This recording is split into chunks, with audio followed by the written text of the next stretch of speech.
In this video, I'll show you how to select a plan. You don't have to do it now, you can do it at the end of your trial. This current offer gives you 90 days, so it's 3 months of free trial. So this is really long time. Normally it's 14 days, so it's a really long time. Normally you would probably want to launch your store way beforehand, but I'll show you how to do it. So click on this button at the very bottom, select plan.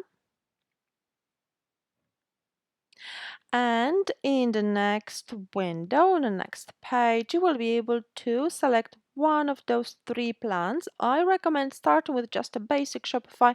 It gives you all of the features you need to start running an online store. There is nothing missing. All that is different, that you will be paying slightly higher fees for every transaction. So apart from your credit card provided transaction, Shopify also charges a fee for every sale, so you have to bear it in mind.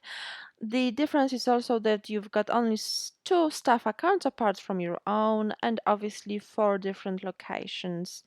But if you've got a retail location, you can also use point of sale Shopify payment gateway.